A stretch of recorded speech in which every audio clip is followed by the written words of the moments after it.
자, 성경 장별 요약 정리 우리 세 번째 시간은 누가복음입니다. 누가는 신약 성경에 두 권의 말씀을 기록하였죠.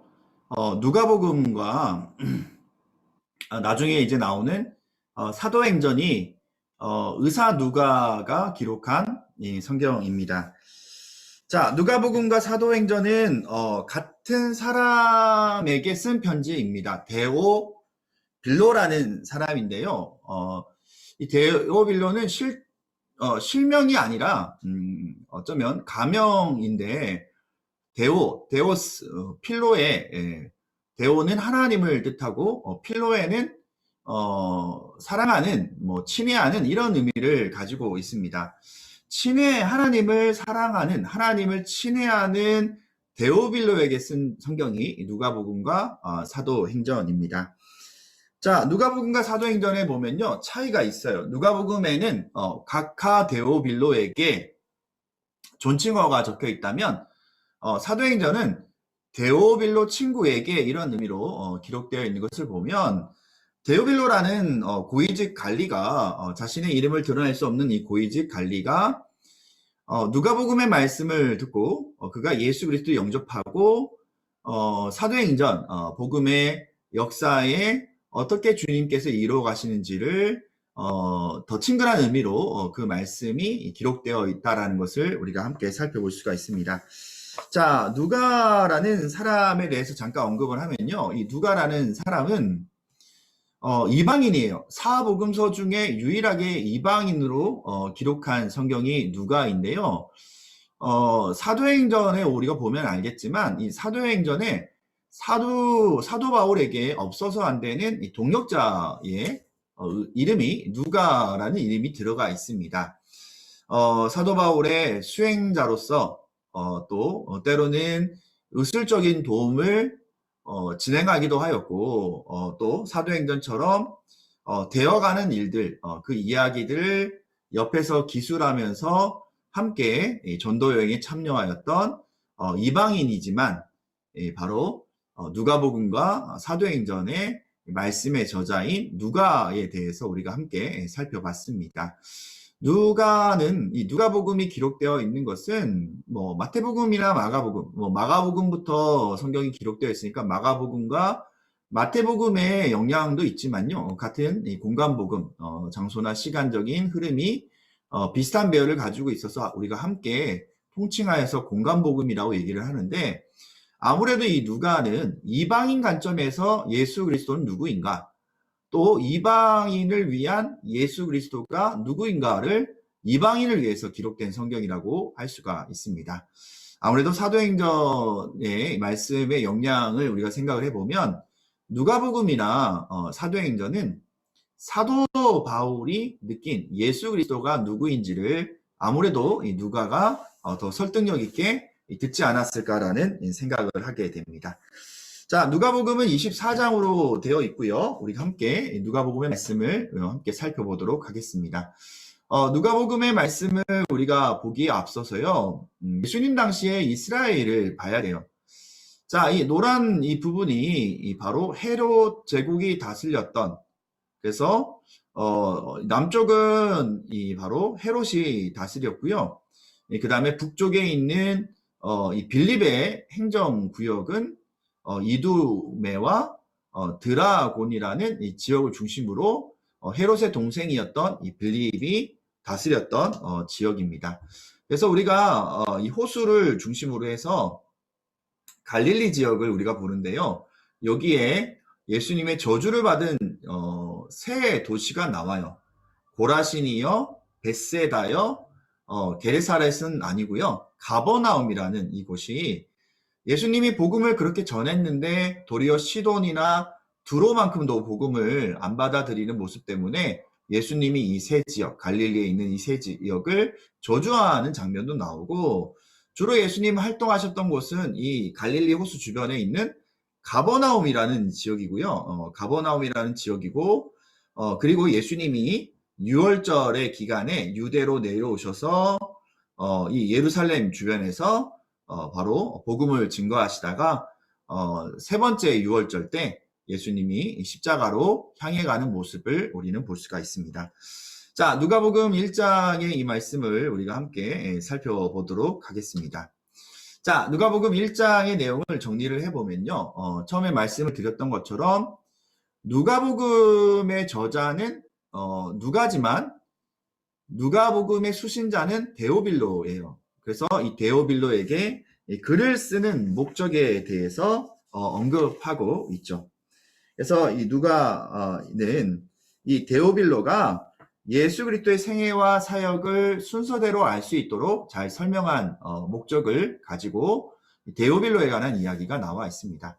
자, 사가랴 가문에 관한 이야기가 나와 있는데요. 이 사가랴라는 이 제사장 그룹의 사가랴의 부인이 있는데 엘리사벳이에요. 엘리사벳이 나이가 많아서 이 가정에 아이가 없어요. 자, 사가랴와 엘리사벳은 나이가 많아서 이제 아이를 포기한 가문인데요. 사가랴에게 천사가 아내가 잉태할 것이다 라고 말씀하게 되죠. 사가랴가 사실 믿지를 못했어요. 성전에 해물을 보고 있는 그 가운데 그 약속이 실제로 이루어질 것을 이 천사는 사가랴의 입을 다듬으로 말미암아 이 말씀이 이루어질 것을 확정하게 되죠. 자, 사가랴는 그 아들 이름을 요한이라고 하라라는 이 천사의 이야기를 듣고 있다가 엘리사벳이 이제 임신을 하게 되고 또 그 아이를 요한, 우리가 잘 알고 있는 세례 요한의 탄생을 우리가 볼 수가 있습니다. 자, 마찬가지로 엘리사벳의 친척인 마리아에게 마찬가지로 천사 가브리엘이 나타나서 예수 그리스도가 너의 몸을 통하여서 해어날 것이다 라는 예언의 말씀을 하죠. 우리가 동정녀의 이 탄생을 이 마리아를 통하여서 우리가 볼 수가 있죠. 자, 마리아는 자신의 상황으로는 어쩌면 돌에 맞아 죽을 수 있는 위험한 상황이지만 이 마리아는 순종의 여인이에요. 주의 말씀대로 주의 종이 주의 말씀대로 하겠나이다라는 순종하는 모습을 이 마리아의 모습을 통하여서 볼 수가 있고요. 마리아가 태중에 동정녀의 몸으로 이 땅 가운데 오시는 아기 예수에 대한 이 수태고지라고 얘기를 하죠. 그 얘기를 듣고 친척인 엘리사벳을 찾으러 가요. 벌써 엘리사벳은 6개월이라는 그 시간이 흘러서 배는 벌써 남산만해지고 있었고 그 마리아의 방문을 통하여서 태중에 있는 예수 그리스도와 세례 요한이 그 어떤 태중에서 함께 만나게 되는 그런 모습도 우리가 볼 수가 있습니다. 자, 세례 요한이 태어나게 되고 사가랴가 예언하는 그런 어떤 장면도 우리가 볼 수가 있습니다. 사가랴는 천사가 얘기했던 것처럼 이름을 요한이다라고 짓게 됩니다. 사실 지파에 쓸 수 있는 이름들이 있는데요. 이 제사장 그룹인 레위 지파에서는 요한이라는 이름이 그렇게 흔한 이름이 아니었기 때문에 문중의 사람들이 왜 이름을 요한이라 짓느냐라고 그렇게 좀 따지는 장면도 있어요. 하지만 사가랴는 천사가 알려준 대로 그 이름을 요한이다라고 얘기하게 됩니다. 자, 2장에 넘어가면 마태복음과 우리가 누가복음에만 예수님이 탄생하시는 이 장면에 관한 내용이 나와 있죠. 2장에 보면 유다 베들레헴에서 아기 예수님이 태어나시는 이야기가 나와 있어요. 그때 이 아기 예수님을 가장 먼저 영접했던 사람이 바로 성 밖에 있었던 목자들이에요. 그들이 천사의 방문을 통하여서 가장 낮고 어쩌면 비천할 수 있는 목자들이 아기 예수가 나심을 그 천사의 이야기를 듣고 베들레헴의 성 안에 들어가서 아기 예수께 경배하는 장면이 나와요. 우리가 누가복음과 마태복음의 차이는 동방박사가 왕으로 오신 예수님을 만나러 왔다면 누가복음에는 어쩌면 가장 소외되고 또 가장 돌봄이 필요한 목자들이 예수님의 탄생에 대한 이야기를 천사들에게 듣고 아기 예수님을 만나러 가는 장면을 볼 수가 있습니다. 자, 8일 말에 할례를 받아요. 아기가 태어나면. 그리고 이 아기는 예루살렘 성전에 올라가는 장면이 누가복음에만 기록이 되어 있어요. 그때 시므온이라는 나이가 많은 이 한 분이 아기 예수, 이 메시아를 기다렸는데 그의 생애 거의 마지막에 아기 예수를 만나고 아기 예수를 축복하고 찬양하는 장면이 나와요. 마찬가지로 안나라는 시므온 지파의 안나라는 이 선지자, 여자 선지자는 그 남편과 7년인가의 어떤 인생을 같이 살다가 남편이 먼저 요절하고 혼자 벌써 갑으로 꽤 많은 시간을 보냈는데 이 안나, 이 할머니 선자도 예수를 만나고 찬양하는 장면이 나옵니다. 그리고 정결 예식을 만나고 나사렛으로 돌아가고 유일하게 누가복음에는 12살 때 예수님이 6월절에 성전을 향해서 가족과 함께 왔다가 그 아버지 요셉과 그 어머니 마리아가 그 나사렛에서 온 긴 행렬 가운데 어딘가 있겠지, 아마 어디 친척과 같이 있겠지 이 생각을 하고 그냥 돌아오는 길에 여리고쯤에 와서 보니까 아기 12살 예수가 안 보이는 거예요. 성전에 다시 수소문하여서 올라갔더니 12살 된 며칠 동안에 이 12살 된 예수님께서 성전에서 강론을 하기도 하고 또 듣기도 하고 말씀을 듣고 있는 모습을 보고 그 부모가 이렇게 얘기했죠.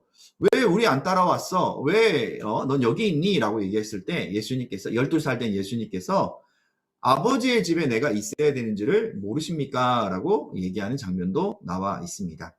자, 3장의 말씀을 보면 세례요한이 하나님의 말씀을 전파하기 시작을 해요. 세례터에서 베단이라는 세례터에서 요한이 이 세례를 베풀고 있을 때에 독사의 자식들아 라고 가감하게 얘기를 하는 장면들도 나오죠. 제사장들도 구원을 받기 위해서 그들이 이 불경건한 모습으로 요한에게 나왔을 때에 요한은 도끼 설교, 찍어버린다라는 이 설교로 하나님 앞에 죄인은 찍어버리시고 그 불경건한 사람들에 대해서 호되게 야단치는 세례 요한의 모습도 볼 수가 있고요. 그 세례 요한에게 예수님이 세례를 받으러 와요. 그때 요한이 아니 제가 주님께 세례를 받아야 되는데 어찌하여 당신에게 제가 당신에게 세례를 주라고 명하십니까? 라고 그렇게 얘기하는 이 장면도 나와 있죠. 예수님이 세례터에서 세례를 받으실 때에 비둘기가 비둘기에 성령의 은혜가 그곳 가운데 임하는 장면도 볼 수가 있습니다. 자, 3장에는 족보에 관한 이야기가 나와요. 우리가 마태복음과 누가복음의 어떤 이 차이를 보면 마태복음은 아버지 요셉의 족보예요. 그래서 아버지 요셉의 이 족보는 유다지파이거든요. 유다지파의 족보는 다윗의 후손으로 이 땅 가운데 예수님이 오셨잖아요. 그래서 그 족보를 쭉 올라가면 다윗 왕도 나오고 또 그 중간에 왕족들도 나오고 그래서 왕의 족보가 아버지계의 바로 요셉의 이 아버지 유다지파의 계보를 족보에 마태복음에 나와 있다면 오늘 이 누가복음은 제사장 계열의 어머니의 족보가 나와 있어요. 그래서 마리아의 족보로 나와 있어서 마리아의 족보 가운데 제사장의 족보 그리고 제일 끝에는 바로 아담과 하나님까지 연결되는 그 족보의 관점의 차이가 오늘 마태복음과 누가복음의 차이로 나와 있다는 것을 볼 수가 있습니다. 자, 4장에 보면요. 예수님이 마귀에게 3가지 시험을 당하죠. 40일 동안 금식하시고 마귀에게 3가지 시험을 받는 장면이 나오고 예수님이 갈릴리 해당에서 가르치기 시작하셔요. 그때 이 갈릴리 해당에서 귀신 들린 자를 고쳐주시는 장면도 나오고 시몬의 장모의 열병을 고치는 장면도 나오고 또 그 이야기가 널리 퍼져서 여러 병자들과 또 해당에서 복음을 전하시며 가르치는 사역들을 진행하시지만 예수님께서는 고향 나사렛 심지어 자신의 가족에게도 배척을 당하시는 그 장면들이 말씀에 나와 있습니다. 자, 5장을 보면요. 예수님께서 이 베드로를 비롯한 4명의 제자를 부르시는 장면이 나와요. 그리고 나병 들린 사람이 예수님 앞에 나와서 저를 깨끗하게 해주십시오라고 요청할 때에 예수님은 나병 환자를 고치시는 장면도 나오고요. 또 베드로 집으로 추정되는 그 지붕을 뚫고 4명의 친구들이 자신의 소중한 중풍병자 이 친구를 예수님께 고침을 받는 이야기도 5장 말씀에 나와 있습니다. 자, 레위, 여기도 레위라고 이름이 나와 있네요. 마태복음에 마태라고 나와 있는데 레위를 부르시는 장면. 그래서 죄인들과 식사하는 레위의 초대를 받아서 레위와 함께 식사하실 때에 레위에게 동일했던 그 세리들을 초청했겠죠. 그러면 그 세리들과 함께 식사하시는 모습을 보고 예수님을 핀잔하는 이 바리새인들의 모습도 5장의 말씀에 나와 있어요. 그때 예수님께서 죄인을 부르러 왔다. 인자는 죄인을 부르러 왔다라고 말씀하시면서 그들과 식사의 자리에 영혼을 구원하는 바로 잃어버린 양을 구원하기 원하시는 예수님의 관한 이야기를 말씀 가운데 하고 있습니다.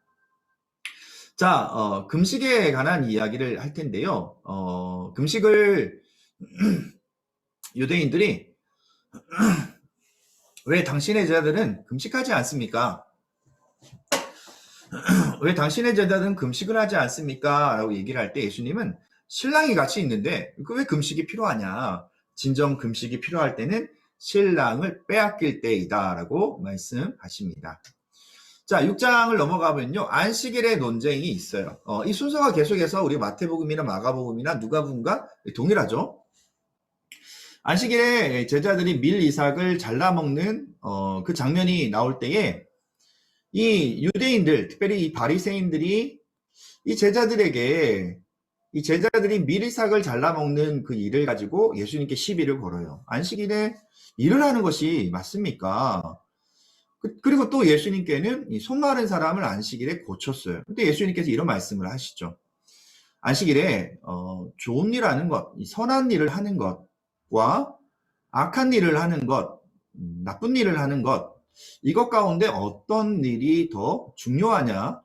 선한 일을 하는 것이 더 중요하다라고 말씀하시면서 안식일에 일하시는, 그래서 당신을 안식일의 주인이다라고 말씀하심으로 말미암아 유대인들이 불같이 일어나죠. 네가 어떻게 안식일의 주인이냐라는 논쟁이 계속해서 유지가 되고 있습니다.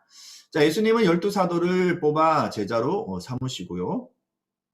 그 다음에 우리가 산상수훈은 마태복음 5장부터 7장까지 나와 있죠. 그때 누가복음 6장에도 산상수훈의 말씀을 말씀하시고, 우리가 마태복음에서도 황금률이라고 얘기를 했는데요. 베푸는 것. 그래서 마태복음 7장 7절 말씀인가요? 그래서 베풀고 선을 행하는 것, 그것을 하나님 기이 여기신다라는 것을 우리가 산상수훈의 말씀을 통하여서 볼 수가 있습니다. 그리고 6장에는요. 열매를 보면 나무를 알 수 있다라고 얘기해요. 이 열매라는 것은 우리의 믿음의 삶의 모습이 열매로 나타나죠. 그래서 열매를 보면 나무를 알 수 있다라고 말씀하시고, 또 7장에는 백부장의 종을 고치셔요. 이 백부장의 종의 이 병은요, 중풍병이잖아요. 이 백부장이 예수님께 나와서 저의 하인의 병을 고쳐 주십시오라고 얘기를 했죠. 그리고 예수님이 같이 가시려고 할 때에 예수님 어찌 됨입니까? 저에게도 부하가 있어서 저도 가라고 하면 가고 오라고 하면 오는데 그냥 주님께서 말씀만 하시면 저희가 믿겠습니다라고 얘기를 하죠. 그때 예수님은 유대인들에게 이와 같은 믿음을 본 적이 없다라고 말씀하시죠. 자, 7장 나인성, 마태복음이나 마가복음에는 이 나인성의 가부를 죽은 아들을 살리신 내용이 없는데요.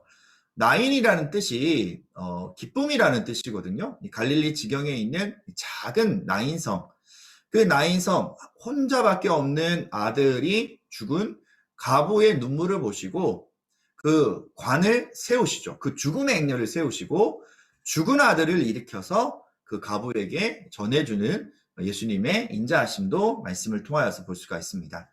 자, 세례 요한. 주님이 세례 요한을 칭찬하시죠. 뭐라고 칭찬하시냐면 이 세례 요한의 정말 여인의 몸에서 난 세례 요한보다 더 큰 자가 없다. 하지만 하늘에 있는 천사라고 할지라도 또 하늘에 있는 이 백성이라고 할지라도 세례 요한보다 못한 사람이 없다라고 말씀하시면서 세례 요한에 대한 이 말씀을 아시게 됩니다. 자, 한 여인이죠. 우리는 막달라 마리아가 예수님께 향유를 부은 사건을 알아요. 그때 시몬의 집에서 이 여인이 향유를 부었는데요. 7장의 누가복음 7장과 마태복음이나 마가복음에 관한 이야기 기사는 조금 틀려요. 그래서 이 시몬이라는 사람이 자신의 집에서 이 여인이 예수님께 향유로 자신의 머리털로 예수님의 발을 닦는 그 성김의 모습을 보고 조금 인상이 찌그러졌나 봐요. 그때 예수님께서 너는 나에게 발을 씻을 물조차 대접하지 않았지만 이 여인은 자신의 머리로 나의 발을 닦았다. 누가 더 주님을 사랑하느냐라고 물으시는 장면이 나와요. 자, 8장의 말씀을 보면 여인들에 관한 이야기가 나오죠. 장차 이 여인들은 결국은 예수님의 무덤까지 가는 이 부활하신 예수님까지 만나는 그 여인들에 관한 이름이 나와요. 마리아라든지 뭐 살로메라든지 이런 안나스라든지 이런 여인들의 이름이 성경에 나와 있죠. 네 가지 땅에 떨어진 씨 비유의 말씀, 동일하게 마태복음, 마가복음, 누가복음까지 다 동일하게 나와 있죠. 그래서 길가밭, 그 다음에 돌밭, 그 다음에 가시덤불, 그 다음에 좋은 땅, 네 가지 비유에 대한 말씀하시는 장면이 나오죠. 자, 예수님의 어머니와 동생들이 예수님을 찾아왔지만 그때 누가 진정한 가족이냐? 예수 그리스도를 믿는 사람들이 진정한 가족이다라고 말씀하시고 바람과 물결을 잔잔하게 하시면서 거라사 마을에 가서 귀신 들린 한 사람을 고치시는 장면도 계속해서 동일하게 나와 있네요. 자, 12년 동안 혈루증 앓은 여인을 고치시는데 야이로의 딸을 살리러 가는 그 길 가운데 여인의 혈루증을 앓은 이 여인의 병을 고치시는 장면 동일하게 계속해서 반복되어서 나오고 있습니다. 자, 9장에 보면 12제자를 파송하게 되죠. 헤롯이 궁금해해요. 예수님이 어떤 사람인가? 예수님에 대해서 궁금했던 이유 중에 하나는 뭐지? 누구를 죽였죠? 세례 요한을 죽였잖아요. 세례 요한이 살아 돌아온 거 아니야? 라는 그 두려움. 그 다음에 기적을 일으키는 그 예수님에 대한 궁금함이 더해서 헤롯이 예수님의 소식을 관심 가지고 있는 장면들이 나오죠. 자, 오병이어의 기적, 그리고 베드로가 주님은 살아계신, 주는 그리스도시요 살아계신 하나님의 아들입니다. 동일하게 마태복음 16장 16절 말씀에 나와 있는 것이 누가복음 9장의 말씀에 나와 있고요. 그리고 제자도, 왜냐하면 누가 크냐라고 얘기를 하니까 십자가를 지고 나를 따르는 자, 섬기는 자가 가장 큰 자다라는 말씀을 하시죠. 자, 변화산에 기도할 때 모세 엘리야를 만나게 되고 또 내려와서 귀신 들린 소년을 고치는 장면은 동일하게 계속해서 반복되어 있습니다. 자, 그 다음에 큰 사람이 누구인가? 자꾸 자기들끼리 누가 크냐라는 다툼을 할 때에 어린아이를 데려다가 이 어린아이를 비유로 말씀하시면서 어린아이와 같이 가장 작은 자를 섬기는 것이 가장 큰 사람이다라고 그렇게 얘기하면서 반대하지 않는 사람을 위하는 사람이다. 이 말은 무슨 말이냐면 제자들이 어떤 사람들이 자기들도 아니고 예수님도 아닌데 어떤 사람들이 귀신을 쫓아낸다는 얘기를 들었나 봐요. 그래서 이들이 저거 못하게 해야 되지 않습니까? 우리만 하는데 못하게 해야 되지 않습니까? 그랬더니 예수님이 반대하지 말아라. 그것이 좋은 일인데 왜 반대하느냐? 이런 얘기를 예수님께서 말씀하시죠. 자, 사마리아 사람들에게 복음을 전했지만 예수님을 배척하는 사마리아 사람들을 만나는데 이때 뭐 마태복음이든 마가복음이든 아니면 누가복음이든 이 동일한 어떤 이 본문의 내용은 보아너게라는 별명을 갖게 되죠. 그래서 요한과 그의 형 야고보가 저 사마리아 사람들에게 불을 내려서 태워 죽입시다. 그래서 우리의 아들 보아너게라는 별명을 그때 불명예스러운 별명을 얻게 됩니다. 자, 10장의 내용을 우리가 보시면요. 70명 가운데 2명씩 짝을 지어서 마을로 보내시고 제자들이 돌아와서 보고를 하죠. 그때 예수님이 이렇게 말씀하시죠. 귀신들이 떠나간 것을 기뻐하지 말고 너희 이름이 천국에 하나님 나라에 기록된 것을 기뻐하라 라고 도리어 말씀하시죠. 자, 선한 사마리아의 비유가 누가복음에서 유일하게 나왔네요. 네, 선한 사마리아, 우리가 너무나 잘 아는 선한 사마리아의 비유에 대해서 10장에 나와 있고요. 예수님의 말씀을 듣는 마리아와 일하기를 즐겨하는 마르다. 이 사람도 필요하고 저 사람도 필요하지만 예수님께서는 어쨌든 이 마리아를 칭찬하시면서 듣는 것이 낫다. 들어야 된다라고 오늘 마리아를 칭찬하고 있죠. 더 좋은 것을 택했다라고 마리아를 칭찬하신 예수님의 모습을 누가복음 10장에서 우리가 살펴볼 수가 있습니다. 자, 11장에 넘어가면 구하고 찾고 두드리면 열릴 것이다라는 말씀을 같이 하시면서 제자들이 요한의 제자들은 기도하는 방법을 세례 요한에게 배웠다고 우리는 들었는데 주님 우리에게 기도하는 방법을 알려주십시오. 그때 주기도문에 관한 말씀을 전했고요. 자, 예수님이 바알세불에 대한 비유로 이렇게 말씀을 하시는데 이 말은 뭐냐면 이 사람들이 예수님의 기적이 너무나 꼴보기 싫으니까 이 바리새인들이 유대인들이 예수님을 너 바알세불 아니냐라고 얘기를 해요. 그때 예수님께서 뭐라고 얘기를 하냐면 사단의 영역을 어떻게 해야겠느냐, 중지시키겠느냐. 도리어 이것이 하나님으로부터 온 이 능력인 것을 왜 못 믿느냐라고 이제 그들에게 얘기를 해요. 바알세불은 아마 이 마가복음에서도 제가 영상이 좋지 않았던 마가복음에서도 설명을 했는데 바알세불은 어떤 마귀의 왕의 어떤 형상인데요. 파리 모양의 형상이에요. 왜냐하면 파리가 손을 이렇게 씻는 것처럼 손을 이렇게 다듬는 것처럼 하는 행동이 마치 창조의 주에게 중보 기도하는 장면처럼 보여서 이 바알세불의 형상을 파리가 중보하는 손으로 이렇게 젓는 그 모습을 바알세불로 설명하고 있죠. 그래서 이 바알세불이라는 이 단어를 예수님 앞에 썼다가 그들이 하나님을 모르는 무식한 인간으로 취급당하는 것을 11장에서 볼 수가 있습니다. 자, 악한 세대가 표적을 구하는 것은 요나의 표적밖에 없다. 요나의 표적은 무슨 표적이죠?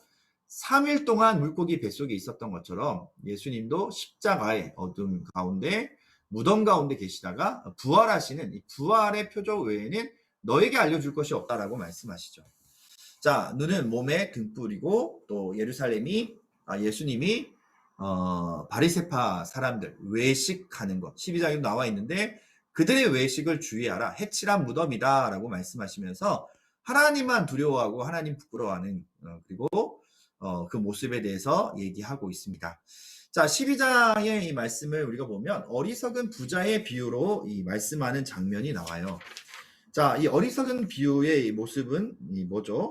바로 어리석은 이 비유는 이 부자가 있어요. 근데 이 부자 그가 거지 나사로와 이 부자에 관한 이야기가 12장의 말씀에 나와 있죠.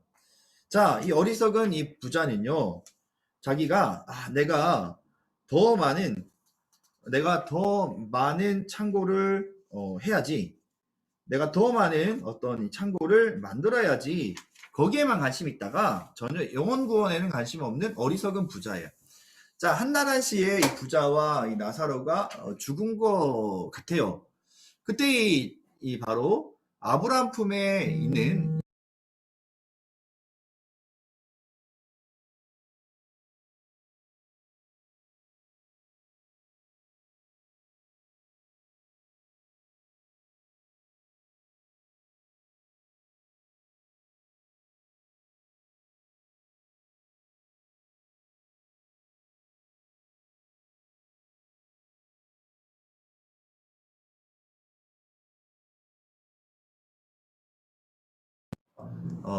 이 땅 가운데 예수님은 도리어 화평을 위해 오신 것이 아니라 분쟁을 일으키러 오셨다라고 그렇게 말씀하고 있습니다. 자, 13장의 내용을 우리가 보면요. 열매 맺지 못하는 무화과 나무의 비유에 관한 이야기를 얘기하시면서 그 얘기를 또 설명해 주는 장면도 나와 있습니다. 한마디로 회개하지 않으면 망하는 인생이다. 그리고 안식일에 18일 동안 몸이 굳어진 이 여인을 고치시는 이 장면도 이 성경에 나와 있습니다. 자, 하나님 나라에 대한 겨자씨와 누룩의 비유도 나와 있고요. 또 좁은 무로 들어가라 라고 말씀하시는 이 장면, 그리고 예루살렘을 보시면서 슬퍼하시는 이 주님의 모습도 우리가 성경을 통하여서 볼 수가 있습니다. 자, 14장의 내용을 보면 수종병 환자를 고치시는 장면, 그 다음에 큰 잔치에 초대받은 의복이 준비된 사람만 초대받죠. 그리고 맛을 잃은 이 소금은 땅바닥에 버려지는 비유에 대해서 말씀하는 장면도 볼 수가 있습니다. 자, 15장의 내용을 보면 다 비유로 일어나 있어요. 비유의 주제, 잃은 양, 잃은 드라크마, 집을 나간 탕자, 이 모든 것은 뭐냐면 바로 한 영혼을 천하보다 귀하게 여기시는 주님의 마음에 관한 비유의 말씀이 15장에 나와 있어요. 그래서 잃은 양을 찾은 목자, 잃은 양을 가시덤불에 찾았을 때에 그 99마리의 양이 아니라 한 잃어버린 양을 찾아서 애쓰는 그 가시덤불을 헤치고 그 어린 양을 어깨에 메고 돌아오시는 그 목자의 환한 미소, 그리고 잃은 드라크마, 10드라크마 가운데 한 드라크마를 잊어버렸을 때에 그 한 드라크마를 찾았을 때에 잔치하는 여인의 심정, 또 두 명의 아들 가운데 집을 나간 탕자, 둘째 아들이 돌아왔을 때에 버선발로 맞이하는 그 탕자의 비유가 15장 말씀에 기록되어 있습니다. 자, 16장의 말씀 보면 불의한 청지기에 대한 비유가 나와 있는데요. 어떤 내용이냐면 청지기가 불의해서 주인에게 다 들켰어요. 이 청지기가 이제 쫓겨날 것이 예상이 되는데 내가 어떻게 할까? 내가 어떻게 하는 것이 지혜로울까? 우리의 생각으로는 도저히 이해가 되지 않는데 이 불의한 청지기가 그 주인에게 빚진 사람들을 다 초청해요. 그리고 만약에 빚진 것이 뭐 쌀, 뭐 백석이다. 그러면 50석으로 고쳐라. 그리고 다 탕감을 해주는 거예요. 그래서 이 불의한 이 청지기에 대해서 주인이 뭐라고 얘기하냐면 불의하지만 그래도 지혜롭다 라고 평가하시는 장면이 나와 있어요. 자, 부자 거지 나사로에 대한 비유가 16장에 있네요. 제가 조금 전에 했던 부분은 다른 부분이니까 성경을 통해서 참조를 해주시고요. 재물과 하나님을 동시에 섬길 수 없다라고 말씀하시는 장면이 16장의 말씀에 나와 있습니다. 자, 17장의 내용을 보면요. 너희가 믿음에 대해서 얘기를 할 때 겨자씨만한 믿음이 있으면 이 산을 들어 저곳으로 옮길 것을 명령하시는 겨자씨만한 이 어떤 믿음에 관해서 얘기하고 계시고요. 예수님이 이 사마리아와 이 예루살렘으로 가는 어간에 10명의 나병 환자를 만나요. 그리고 10명의 나병 환자가 다 고침을 받아요. 그리고 10명의 나병 환자 가운데 유일하게 사마리아 나병 환자가 예수님께 와서 고침을 받는 이 장면, 고침에 대해서 감사를 표현하는 장면이 나와요. 그때 예수님은 네가 구원 받음에 그 영혼을 축복하는 장면이 나오고 나머지 9명의 한 나병 환자는 어디 있느냐라고 말씀하시는 이 장면이 나옵니다. 자, 18장의 말씀을 이렇게 보시면 불의한 재판장에 관한 이야기가 나오는데요. 억울한 일을 당한 이 가부가 이 불의한 재판장을 계속해서 찾아가요. 이 불의한 재판장이 그 가부의 처지를 돌볼 수 없는데도 불구하고 이 가부가 자신을 끝까지 찾아오니까 그때 그 가부의 청을 들어주는 것처럼 너희가 이렇게 구하고 기도해야 된다라고 말씀으로 얘기하고 있습니다. 자, 영생에 대해서 관심 있는 부자가 어떻게 해야 내가 구원을 얻을 수 있습니까? 라고 다가왔을 때에 너에게 있는 것을 팔아서 가난한 사람들에게 줘라라고 얘기했을 때 그 부자가 되돌아가는, 그래서 낙타가 바늘길을 들어가는 것보다 부자가 구원받는 것이 더 어렵다라는 그 말씀을 할 때에 제자들이 의구심을 가져요. 누가 그러면 구원을 받을 수 있겠습니까? 라고 얘기했을 때 사람으로는 할 수 없지만 하나님께서는 할 수 있다라는 대답으로 예수님께서 말씀하십니다. 자, 여리고에서 이제 마지막 바로 은혜의 막차를 탄 한 사람이 나와요. 그 한 사람이 바로 길가에서 부르짖는 맹인인데 여리고에서 만난 바디메오예요. 그는 다윗의 자손 예수여 긍휼을 베풀어 주십시오라고 예수님께 고함고함을 치게 되죠. 제자들이 조용해라고 그렇게 얘기를 할 때에도 이 도리어 이 바디메오는 더 큰 소리로 부르짖음으로 예수님을 만나고 치유함 얻고 구원받는 내용이 바로 18장의 말씀에 나와 있습니다. 또 19장에 보면 여리고에서 막차를 탄 한 사람에 관한 이야기가 나오는데요. 바로 세리장 삭개오에 관한 이야기가 나와요. 그래서 이 세리장 이 삭개오에 주님이 거하시겠다라고 말씀하시면서 이 삭개오도 아브라함의 자손이다라고 말씀하실 때에 삭개오가 자신의 재산의 절반을 들여서 가난한 자들에게 주겠고, 그리고 자기가 어떤 사람의 어떤 이 재산을 빼앗았다면 그 사람의 재산에 그 사람의 값없이 빼앗은 재산에 4배를 주겠다라고 신명기의 말씀을 비롯하여서 신명기 말씀을 대비하여서 그가 사배보상법에 관한 이야기로 예수님 앞에 기쁨으로 주님의 자녀가 되는 마지막 막차를 탄 이 삭개오에 관한 얘기를 볼 수가 있습니다. 자, 열 문화를 가진 한 문화씩 나눠줘요. 근데 한 사람은 10문화를 남겼고 또 한 사람은 5문화를 남겼고 또 한 사람은 그것을 그냥 숨겨놨어요. 그때 주님은 주인은 10문화를 남긴 사람에게는 10성을 선물해주고 5문화를 남긴 사람에게는 5성을 선물해주고 한 문화를 그냥 묻혀둔 사람은 그 문화를 빼앗아서 10문화를 가진 사람에게 주는 장면이 나와 있죠. 자, 예루살렘 성전이 무너지고 앞으로 일어날 그 환란에 대한 이야기를 19장의 말씀을 통하여서 얘기하고 있습니다. 자, 20장의 이 말씀을 보면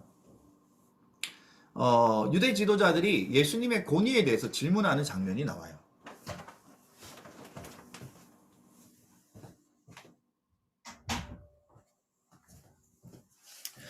그때 이 바리새인과 대제사장들이 예수님께 와서 서기관들이 예수님께 와서 당신의 권위가 어디서부터 왔습니까? 라고 당신의 권위가 어디서부터 왔습니까? 라고 예수님을 뭉개는 장면들이 나오죠.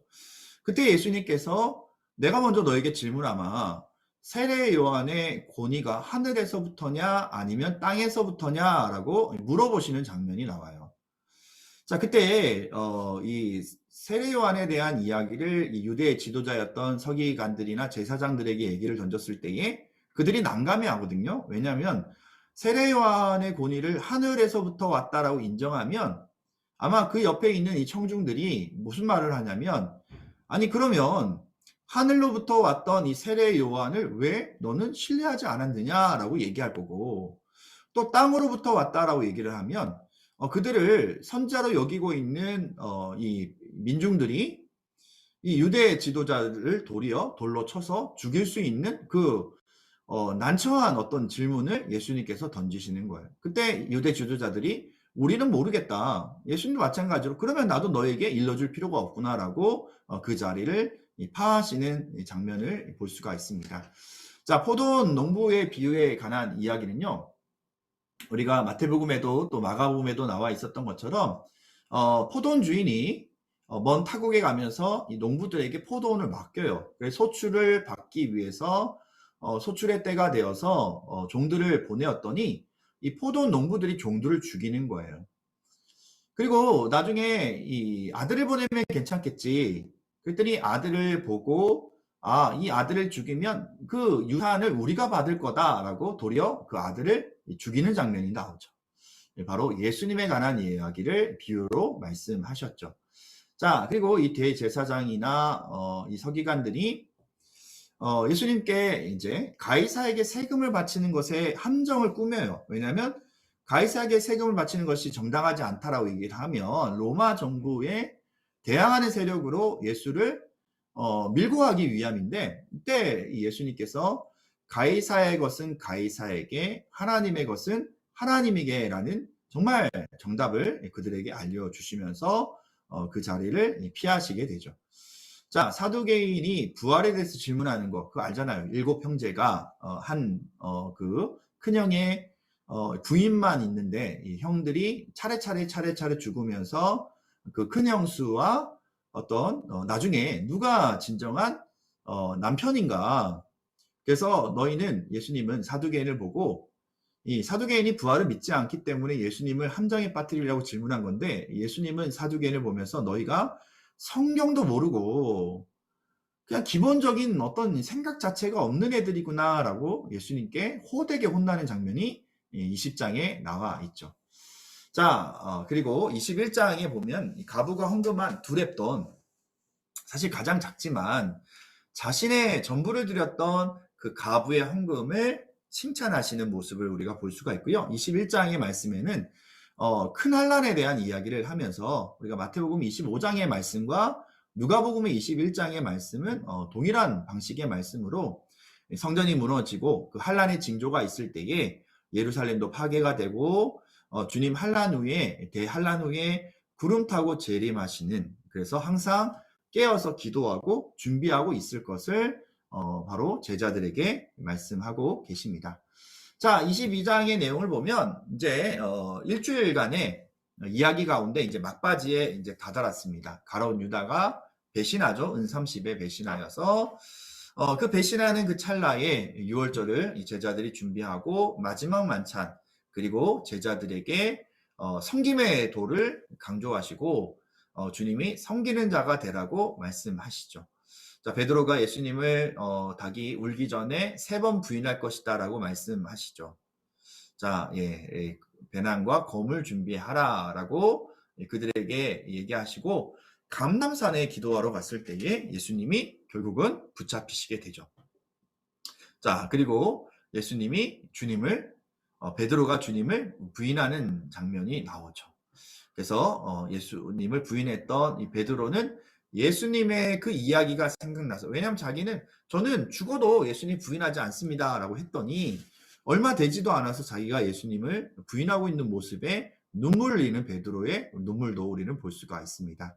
자, 사람들에게 희롱당하시고 채찍질 당하시고 또 공회 앞에서 하나님의 아들임을 그렇게 선언도 하지만 빌라도에게 결국은 23장에 넘겨져서 재판을 받으시고 또 옛날부터 예수님을 보고 싶었던 헤로드 왕이 예수님을 봤는데 에이 뭐 별로 흥미가 없네, 또 떠나가 버리는, 그래서 빌라도가 결국은 예수님을 십자가에 넘겨주고 십자가에 못 박히시는, 2명의 강도가 있었는데 한 명의 강도는 주님이 천국에 가실 때에 저를 기억해 주십시오라고 주님 앞에 제일 마지막으로 막차를 타는 강도 한 사람에 관한 이야기도 우리는 볼 수가 있습니다. 자, 예수님은 십자가에 돌아가시고 아리마대 요셉이 예수님의 시신을 빌라도에게 받아서 자신의 무덤에 장사하는 그런 내용도 있고요. 24장의 마지막에 이 부활하신 예수님에 관한 이야기를 여인들, 왜냐면 마가복음과 동일해요. 마태복음에는 이 부활의 이야기가 많이 나와 있지 않지만 이 마가복음이나 누가복음에는 예수님의 부활하신 예수님에 관한 이야기가 24장에 기록되어 있는데 부활하신 주님에 대해서 제자들에게 여인들이 알리게 되죠. 그리고 이제 엠마오로 가는 그 중에 한 사람이 글로바라는 이 사람인데요. 엠마오로 가는 이 사람이 가다가 한 사람을 동행자를 만나죠.